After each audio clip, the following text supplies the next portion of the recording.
Today we want to talk about concentration and how we can measure the concentration of a solution.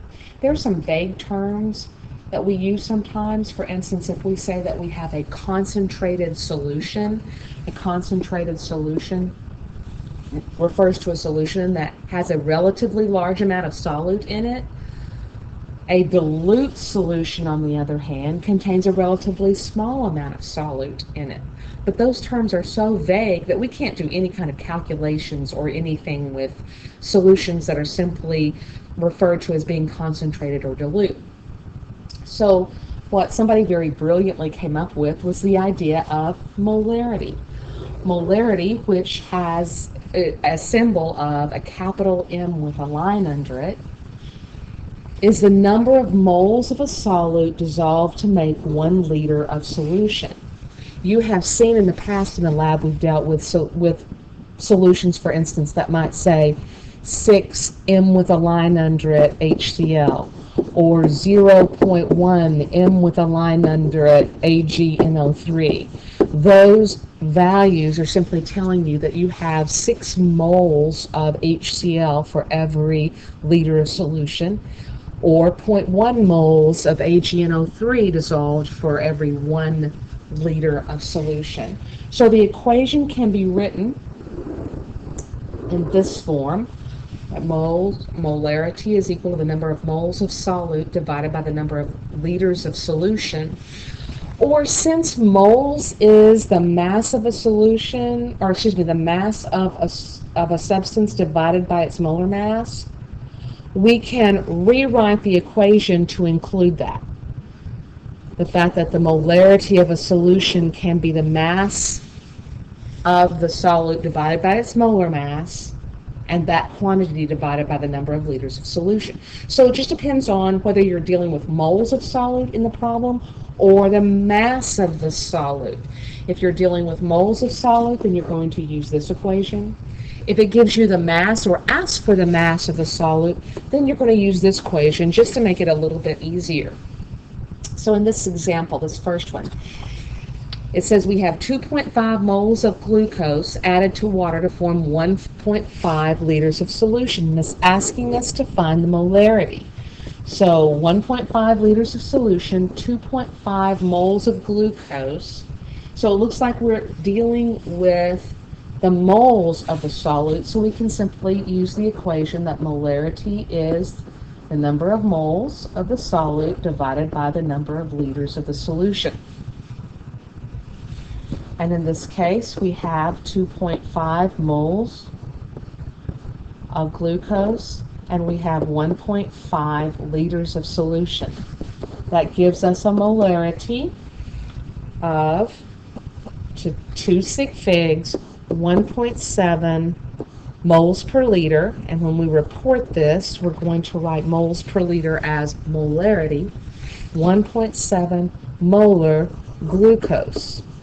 Now, if this is an aqueous solution, we can get away with just saying that it's 1.7 molar glucose.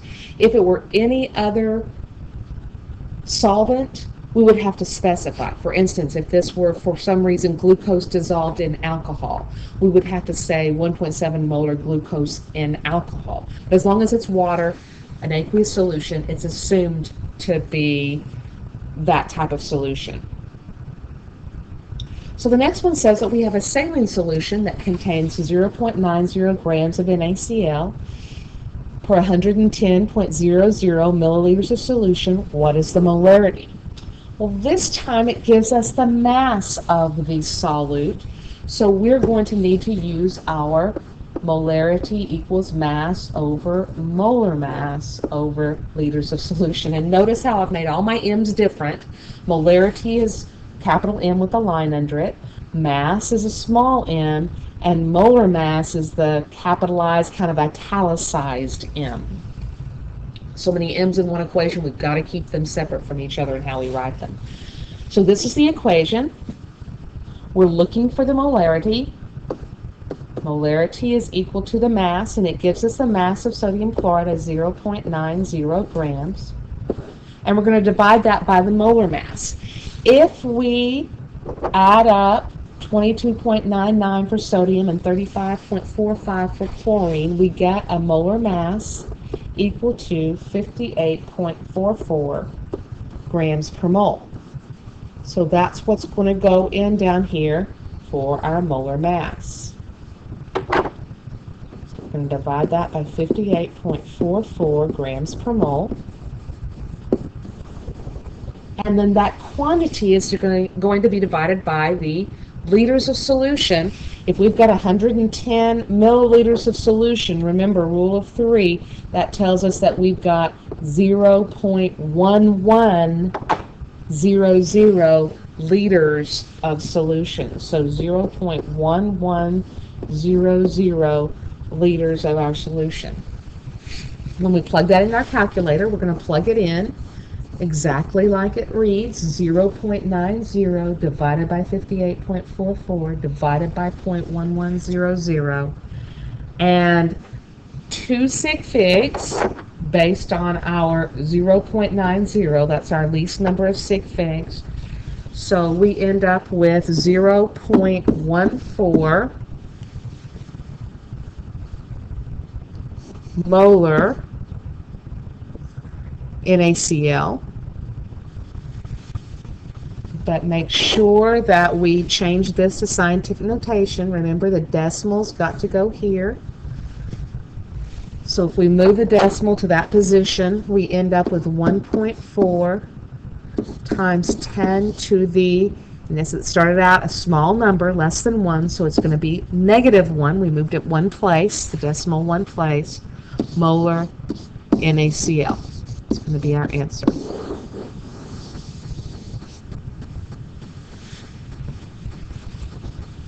Our next question says, how many grams of potassium iodide, Ki, are needed to make 500 milliliters of a 1.50 molar solution? So it's asking us to find grams of potassium iodide. It gives us 500 milliliters and a 1.50 molar solution. So since it's asking us to find grams, we're going to need our gram equation, our mass equation, that molarity equals mass over molar mass over liters of solution. The molarity, this time it gives us the molarity of 1.50. And when we put it into the problem, we'd be best off to put moles per liter. That way we're going to see the canceling occur a little bit better. 1.50 moles per liter. And we're looking for mass. We're going to divide that by the molar mass of potassium iodide. And the molar mass of potassium iodide, if we add up one potassium and one iodine, is 166.00 grams per mole. We're going to divide that quantity by the liters of solution. It's 500 milliliters, so moving that decimal 3 places, we get 0.500 liters of solution.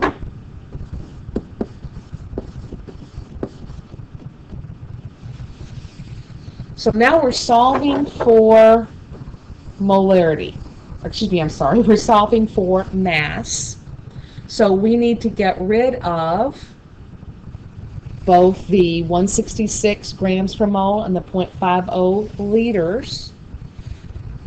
So let's rewrite this equation so that we can manipulate it a little better. We've got 1.50 moles per liter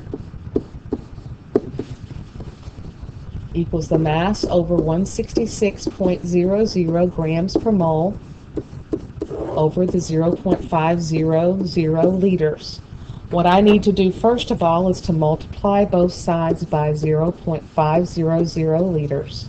So let's do that first. When we do that, that's going to reduce this side to 1.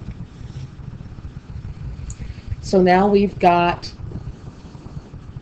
still mass to solve for. In order to get rid of the 166.00 grams per mole, since it's on the bottom,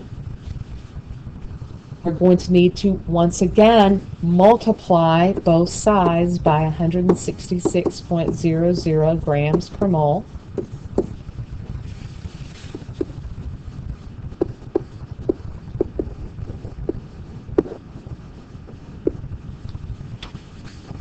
And that's going to reduce on this side to 1. So now we're left that the mass of this solute is equal to 166.00 times 0.500 liters times 1.50 moles per liter. And let's look what happens to our units. Moles cancel, liters cancel, and we're left with grams, which is exactly what the problem asked for. This comes out to be, rewrite that in, this comes out to be 124.5. Remember that we want this in scientific notation and the correct number of sig figs.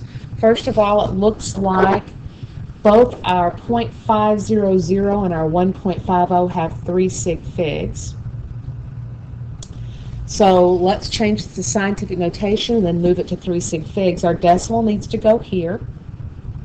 So we're going to end up with 1.245. This was a large number to begin with, greater than 1, so it's going to be times a positive exponent. And it looks like we needed to move that decimal 2 places to get it to its new position. So 1.245 times 10 to the second. And we just said that it was, or it needed 2 sig figs. So this becomes 1.2, I'm sorry, we said it needed 3 sig figs. So this becomes 1.25 times 10 to the second grams of our Ki. And that's the answer.